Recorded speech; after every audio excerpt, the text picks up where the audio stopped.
João Wesley, A Tocha Tirada do Fogo, 1791. O céu, à meia-noite, era iluminado pelo reflexo sombrio das chamas que devoravam vorazmente a casa do pastor Samuel Wesley. Na rua, ouviam-se os gritos: "Fogo! Fogo!" Contudo, a família do pastor continuava a dormir tranquilamente, até que os escombros ardentes caíram sobre a cama de uma filha, Hattie. A menina acordou sobressaltada e correu para o quarto do pai.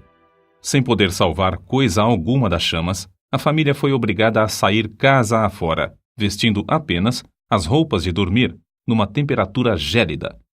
A ama, ao ser despertada pelo alarme, arrebatou a criança menor, Carlos, do berço. Chamou os outros meninos, insistindo que a seguissem, e desceu a escada. João, porém, que então contava 5 anos e meio, ficou dormindo. 3 vezes a mãe, Susana Wesley, que se achava doente, tentou debalde subir a escada. 2 vezes o pai tentou, em vão, passar pelo meio das chamas, correndo. Sentindo o perigo, ajuntou a família no jardim, onde todos caíram de joelhos e suplicaram em favor da criança presa pelo fogo. Enquanto a família orava, João acordou e, depois de tentar descer pela escada, subiu numa mala que estava em frente a uma janela, onde um vizinho o viu em pé.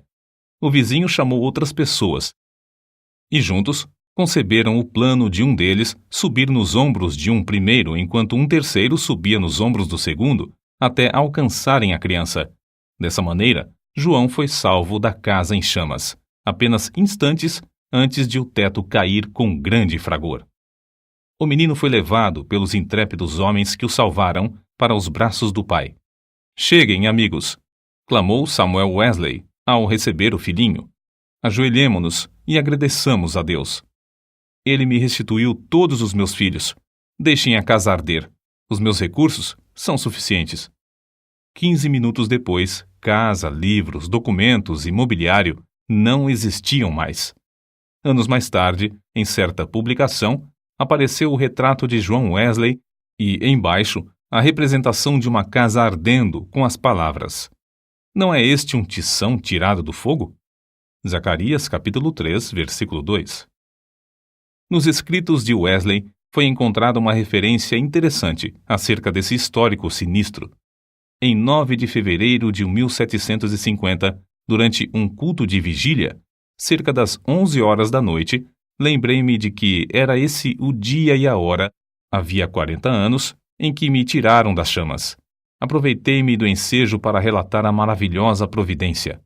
Os louvores e as ações de graças subiram às alturas, e grande foi o regozijo perante o Senhor. Tanto o povo como João Wesley já sabiam naquele tempo por que o Senhor o poupara do incêndio.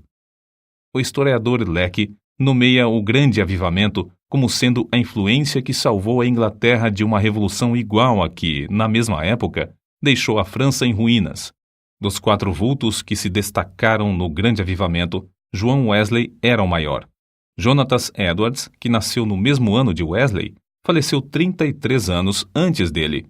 George Whitefield, nascido 11 anos depois de Wesley, faleceu 20 anos antes dele, e Carlos Wesley continuou o seu itinerário efetivo somente por 18 anos, enquanto João continuou durante meio século. Mas a biografia deste célebre pregador, para ser completa, deve incluir a história de sua mãe, Susana. De fato, é como certo biógrafo escreveu: "Não se pode traçar a história do grande avivamento do século passado, o 1700, na Inglaterra, sem dar uma grande parte da herança merecida à mãe de João e Carlos Wesley. Isso não somente por causa da instrução que inculcou profundamente aos filhos, mas por causa da direção que deu ao avivamento. A mãe de Susana era filha de um pregador. Esforçada na obra de Deus, casou-se com o eminente ministro Samuel Annesley. Dos 25 filhos desse enlace, Susana era a 24ª. Durante a vida, seguiu o exemplo da sua mãe, passando 1 hora de madrugada e outra à noite orando e meditando sobre as Escrituras. Pelo que escreveu certo dia, vê-se como se dedicava à oração. Que Deus seja louvado por todos os dias em que nos comportamos bem. Mas estou ainda descontente, porque não desfruto muito de Deus.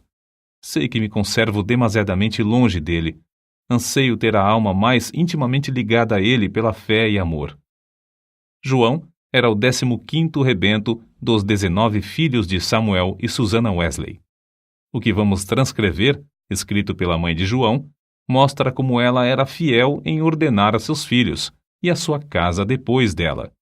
Gênesis, capítulo 18, versículo 19. Para formar a mente da criança, a primeira coisa é vencer-lhe a vontade. A obra de instruir o intelecto leva tempo e deve ser gradual, conforme a capacidade da criança. Mas o subjugar-lhe a vontade deve ser feito de uma vez, e quanto mais cedo, tanto melhor. Depois, pode-se governar a criança pela razão e piedade dos pais, até chegar o tempo de a criança poder também exercer o raciocínio. Acerca do casal Wesley e seus filhos, o célebre comentador da Bíblia, Adam Clarke, escreveu: Nunca li nem ouvi falar de uma família, não conheço e nem existe outra, desde os dias de Abrão e Sara, de José e Maria de Nazaré, a qual a raça humana deve tanto. Susannah Wesley acreditava que aquele que poupa a vara aborrece a seu filho. Provérbios, capítulo 13, versículo 24. E não consentia que seus filhos chorassem em voz alta. Assim, apesar de a casa estar repleta de crianças, nunca havia tempos tristonhos nem balbúrdia no lar do pastor. Um filho jamais ganhou coisa alguma chorando na casa de Susannah Wesley. Susannah marcava o 5º aniversário de cada filho como o dia em que deviam aprender o alfabeto, e todos, a não ser 2, cumpriram a tarefa no tempo marcado.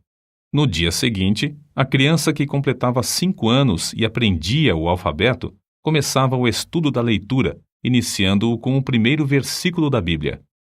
Os meninos no lar de Samuel Wesley aprenderam o valor que há em observar fielmente os cultos.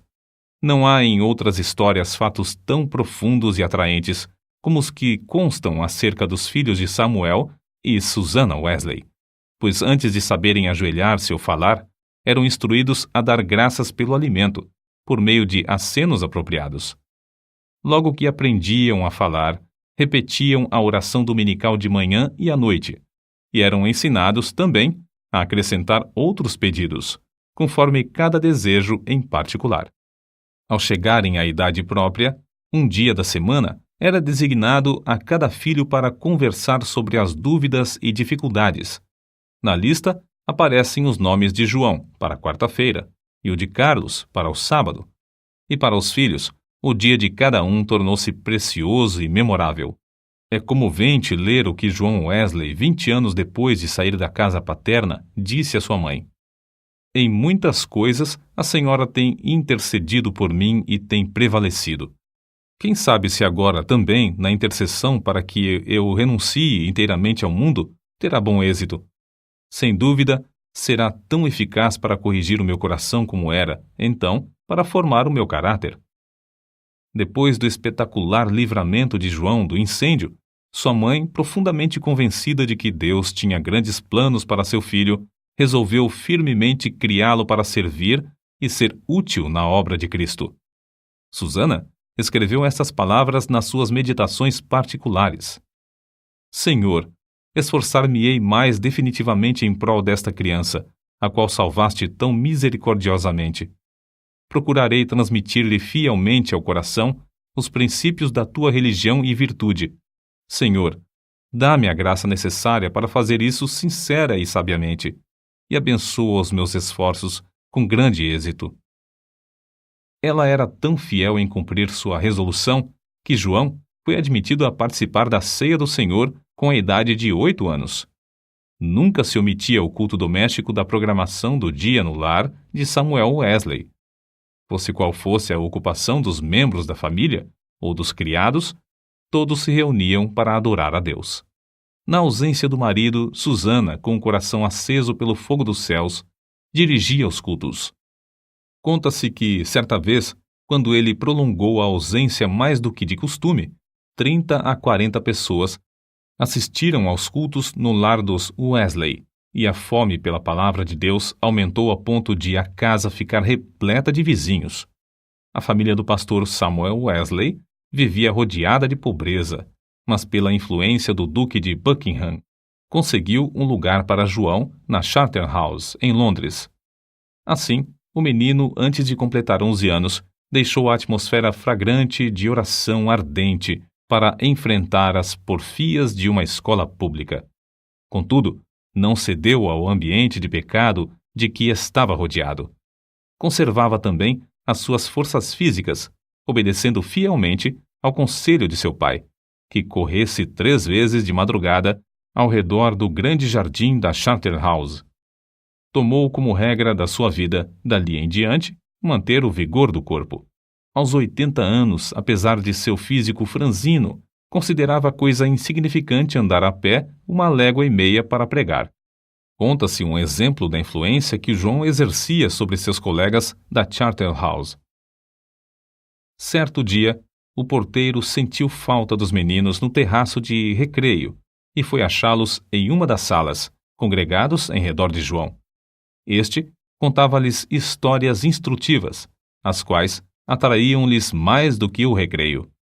Acerca desse tempo, João Wesley escreveu: Eu participava de várias coisas que reconhecia como sendo pecado, embora não fossem escandalosas aos olhos do mundo. Contudo, continuei a ler as Escrituras e a orar de manhã e à noite. Baseava a minha salvação sobre os seguintes pontos. Primeiro, não me considerava tão perverso como o próximo. Segundo, conservava a inclinação de ser religioso. Terceiro, lia a Bíblia, assistia aos cultos e fazia oração. Depois de estudar 6 anos na Charterhouse, Wesley cursou em Oxford, tornando-se proficiente no latim, grego, hebraico e francês. Mas seu interesse principal não era o intelecto. Sobre esse assunto, ele escreveu: Comecei a reconhecer que a religião verdadeira tem a sua fonte no coração. Reservei 2 horas, todos os dias, para ficar sozinho com Deus. Participava da ceia do Senhor de 8 em 8 dias. Guardei-me de todo o pecado, quer de palavras, quer de atos. Assim, na base das boas obras que praticava, eu me considerava um bom crente. João se esforçava para levantar-se diariamente às 4 horas. Por meio de anotações que registravam suas atividades cotidianas, conseguia dar conta de seu tempo para não desperdiçar um só momento. Continuou a observar esse costume até quase o último dia da sua vida. Certo dia, quando ainda jovem, assistiu a um enterro em companhia de um moço e conseguiu levá-lo a Cristo, ganhando assim a primeira alma para seu Salvador. Alguns meses depois, com a idade de 24 anos e depois de um período de oração, foi separado para o diaconato. Enquanto estudava em Oxford, juntava-se a um pequeno grupo de estudantes para orar, estudar as Escrituras diariamente, jejuar às quartas e sextas-feiras, visitar os doentes e encarcerados e confortar os criminosos na hora da execução. Todas as manhãs e todas as noites, cada um passava 1 hora orando sozinho em oculto. Durante as orações, paravam de vez em quando para observar se clamavam com o devido fervor. Sempre oravam ao entrar e ao sair dos cultos na igreja. Mais tarde, 3 dos membros desse grupo tornaram-se famosos entre os crentes. Primeiro, João Wesley, que talvez tenha feito mais que qualquer outro para aprofundar a vida espiritual, não somente na época, mas também em nossos dias. Segundo, Carlos Wesley, que chegou a ser um dos mais espirituais e famosos escritores de hinos evangélicos. E terceiro, George Whitefield, que se tornou o comovente pregador ao ar livre. Naquele tempo, sentia-se a influência de João Wesley em muitas partes das Américas, e hoje ainda é sentida. Contudo, passou menos de 2 anos nesse continente, e isto durante o período de sua vida em que se achava perturbado por causa de dúvidas.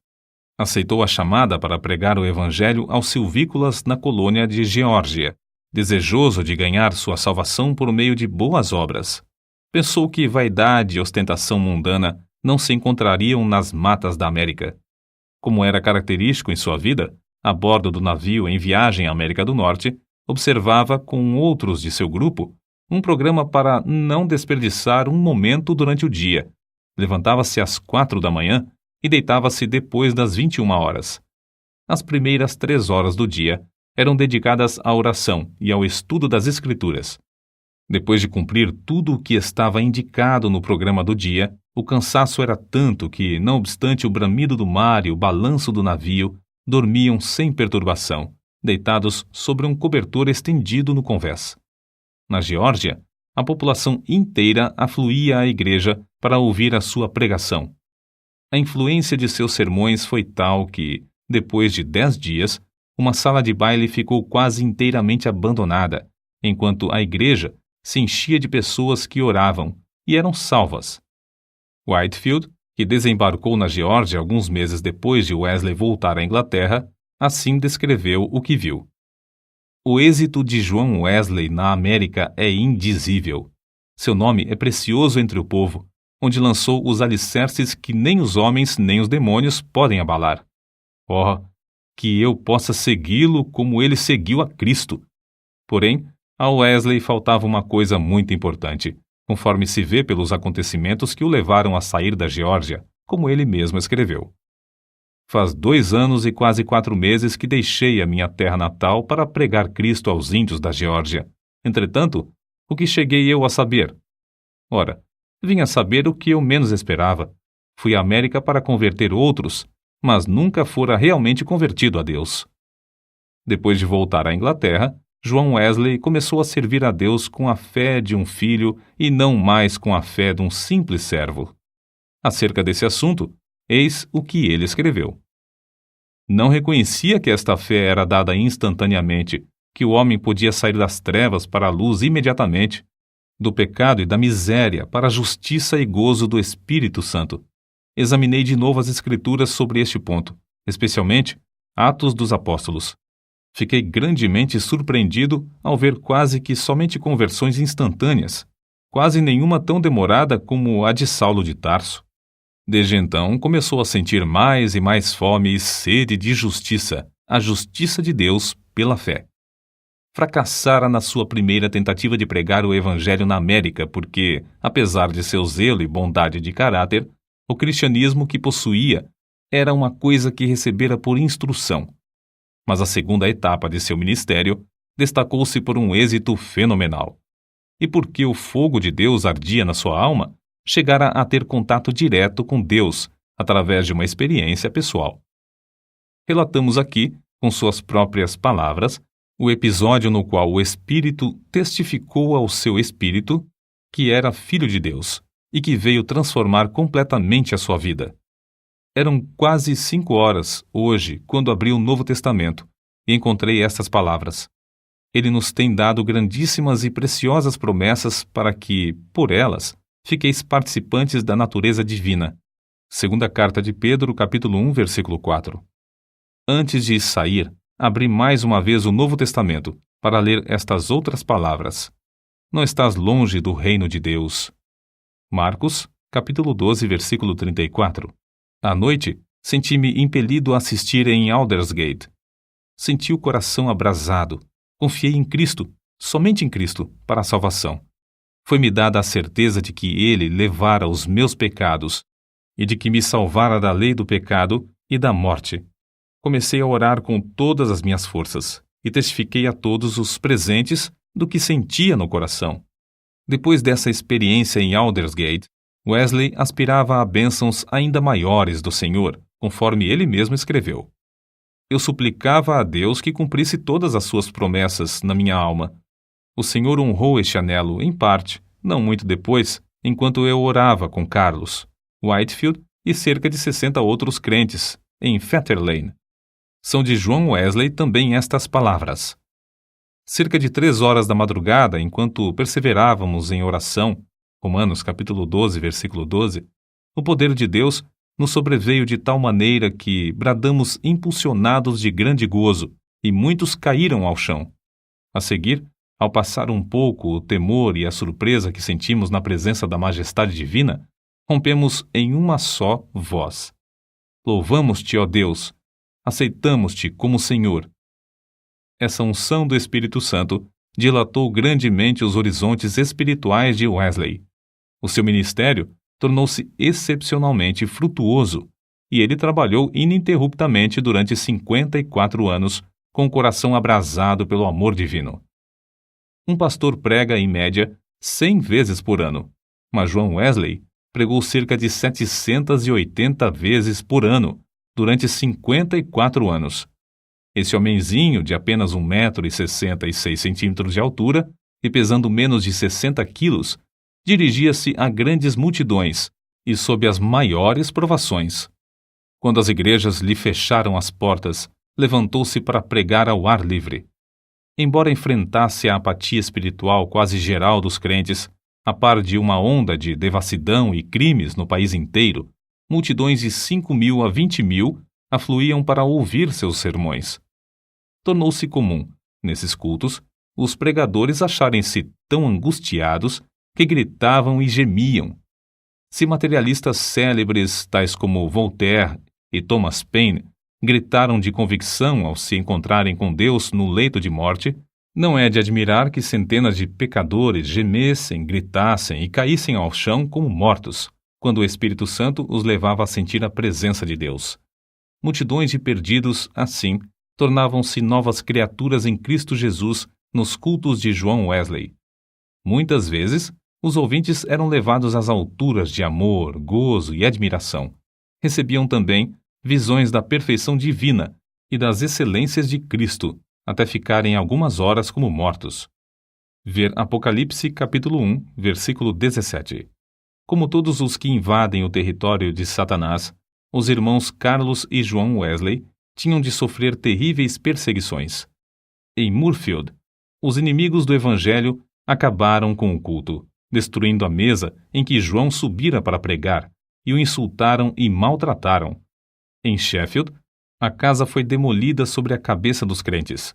Em Wednesbury, destruíram as casas, roupas e móveis dos fiéis, deixando-os desabrigados, expostos à neve e ao temporal. Diversas vezes, John Wesley foi apedrejado e arrastado como morto na rua. Certa vez, foi espancado na boca, no rosto e na cabeça até ficar coberto de sangue. Mas a perseguição por parte da igreja decadente era sua maior cruz. Foram denunciados como falsos profetas, paroleiros, impostores arrogantes, homens destros na astúcia espiritual, fanáticos, etc.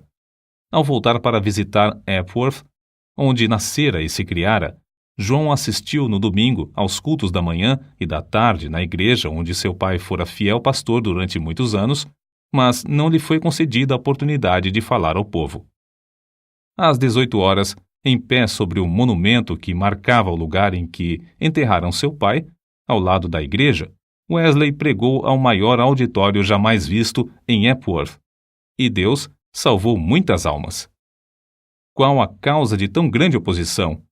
Entre os crentes da igreja dormente, alegava-se que eram as suas pregações sobre a justificação pela fé e a santificação. Os descrentes não gostavam dele porque levou o povo a se levantar para cantar hinos às 5 da madrugada. John Wesley não somente pregava mais que os outros pregadores, mas os excedia como pastor, exortando, confortando os crentes e visitando-os de casa em casa. Nas suas viagens, andava tanto a cavalo como a pé, ora em dias ensolarados, ora sob chuvas, ora em temporais de neve. Durante os 54 anos do seu ministério, andou, em média, mais de 7.000 quilômetros por ano para alcançar os pontos de pregação. Esse homenzinho que andava tantos quilômetros ainda tinha tempo para a vida literária. Leu não menos de 1.200 tomos, a maior parte enquanto andava a cavalo. Escreveu uma gramática hebraica, outra de latim e ainda outras de francês e inglês. Serviu durante muitos anos como redator de um jornal de 56 páginas. O dicionário completo que compilou da língua inglesa era muito popular, e seu comentário sobre o Novo Testamento ainda tem grande circulação. Revisou e republicou uma biblioteca de 50 volumes, reduzindo-a para 30 volumes. O livro que escreveu sobre a filosofia natural teve grande aceitação entre o ministério. Compilou uma obra de 4 volumes sobre a história da Igreja. Escreveu e publicou um livro sobre a história de Roma e outro sobre a da Inglaterra. preparou e publicou 3 volumes sobre medicina e 6 sobre música para os cultos. Depois de sua experiência em Fetter Lane, ele e seu irmão Carlos escreveram e publicaram 54 inários. Disse que, ao todo, escreveu mais de 230 livros. Esse homem de físico franzino, ao completar 88 anos, escreveu: "Durante mais de 86 anos, não experimentei qualquer debilidade de velhice. Os olhos nunca escureceram, nem perdi o meu vigor." Com a idade de 70 anos, pregou a um auditório de 30.000 pessoas, ao ar livre, e foi ouvido por todos. Aos 86 anos, fez uma viagem à Irlanda, onde, além de pregar 6 vezes ao ar livre, pregou 100 vezes em 60 cidades. Certo ouvinte assim se referiu a Wesley: "Seu espírito era tão vivo como aos 53 anos, quando o encontrei pela primeira vez." Atribuiu a sua saúde aos seguintes fatores: primeiro, ao exercício constante e ar fresco; segundo, ao fato de nunca, mesmo doente ou com saúde, em terra ou no mar, haver perdido uma noite de sono desde o seu nascimento, o que não o impedia de participar das vigílias na igreja. Terceiro, a habilidade de dormir de dia ou de noite ao sentir-se cansado. Quarto, ao fato de, por mais de 60 anos, ter o hábito de levantar-se às 4 horas da manhã. Quinto, ao costume de sempre orar às 5 da manhã, durante mais de 50 anos. Sexto, ao fato de quase nunca sofrer de dor, desânimo ou preocupações durante a vida inteira. Não nos devemos esquecer da fonte desse vigor que John Wesley manifestava. Passava 2 horas diariamente em oração, e muitas vezes mais. Certo crente que o conhecia intimamente assim escreveu acerca dele: "Considerava a oração a coisa mais importante da vida, e eu o tenho visto sair do quarto com uma serenidade de alma visível no rosto até quase brilhar." A qualquer história da vida de John Wesley faltará o ponto principal, se não se fizer menção dos cultos de vigília que se realizavam uma vez por mês entre os crentes. Esses cultos se iniciavam às 20 horas e continuavam até depois da meia-noite, ou até cair o Espírito Santo sobre eles. Baseavam tais cultos sobre as referências no Novo Testamento acerca de noites inteiras passadas em oração. Foi assim que alguém se referiu ao sucesso. Explica-se o poder de Wesley pelo fato de ele ser homo unius libri, isto é, um homem de um livro, e esse livro é a Bíblia. Pouco antes da sua morte, escreveu: "Hoje passamos o dia em jejum e oração para que Deus alargasse a sua obra. Só encerramos depois de uma noite de vigília, na qual o coração de muitos irmãos foi grandemente confortado." No diário de John Wesley, há diversas anotações sobre oração e jejum.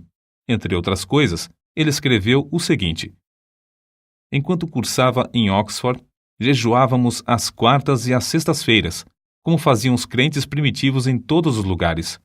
Escreveu Epifânio: "Quem não sabe que o jejum das quartas e das sextas-feiras é observado pelos crentes do mundo inteiro? Não sei por que eles guardavam esses 2 dias, mas é boa a regra. Se lhes servia, também me serve. Contudo, não quero dar a entender que o único tempo de jejuar seja esses 2 dias da semana, porque muitas vezes é necessário jejuar mais do que 2 dias. É necessário permanecer sozinho e na presença de Deus enquanto jejuamos e oramos, para que Deus possa mostrar-nos a sua vontade e dar-nos direção. Nos dias de jejum, devemos afastar-nos o mais possível de todo o serviço, de fazer visitas e das diversões, apesar de essas coisas serem lícitas em outras ocasiões." Seu gozo em pregar ao ar livre não diminuiu na velhice. Em 7 de outubro de 1790, pregou pela última vez fora de casa sobre o texto: "O reino de Deus está próximo. Arrependei-vos e crede no Evangelho." Consta em sua biografia que a palavra manifestou-se com grande poder e as lágrimas do povo corriam em torrentes.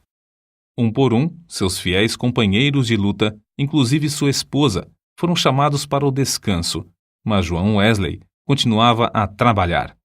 Com a idade de 85 anos, seu irmão Carlos foi chamado pelo Senhor, e João sentou-se perante a multidão, cobrindo o rosto com as mãos, para esconder as lágrimas que lhe corriam pelas faces. Seu irmão, a quem amara tanto durante tão longo tempo, havia partido, e ele, agora, tinha de trabalhar sozinho. Em 2 de março de 1791, com a idade de quase 88 anos, completou a sua carreira terrestre. Durante toda a noite anterior, não cessaram em seus lábios o louvor e a adoração, pronunciando estas palavras: as nuvens destilam a gordura. Sua alma saltou de alegria com a antecipação das glórias do lar eterno e exclamou: o melhor de tudo é que Deus está conosco. Então, levantando a mão, como se fosse o sinal da vitória, novamente repetiu: o melhor de tudo é que Deus está conosco. Às 10 horas da manhã, enquanto os crentes rodeavam o leito em oração, ele disse: adeus. E assim passou para a presença do Senhor. Um crente que assistiu à sua morte assim relatou o ato: a presença divina pairava sobre todos nós. Não existem palavras para descrever o que vimos no seu semblante. Quanto mais o fitávamos, tanto mais víamos parte dos indizíveis céus. Calcula-se que 10.000 pessoas passaram em desfile diante do ataúde para ver o rosto que ainda retinha um sorriso celestial. Por causa das grandes massas que afluíram para honrá-lo, foi necessário enterrá-lo às 5 horas da manhã. João Wesley nasceu e criou-se em um lar onde não havia abundância de pão. Com a venda dos livros de sua autoria, ganhou uma fortuna, com a qual contribuía para a causa de Cristo. Ao falecer, deixou no mundo 2 colheres, uma chaleira de prata, um casaco velho e dezenas de milhares de almas, salvas em épocas de grande decadência espiritual. Em Epworth, a tocha foi arrebatada do fogo. Em Aldersgate e Fetter Lane, começou a arder intensamente e continua a iluminar milhões de almas no mundo inteiro.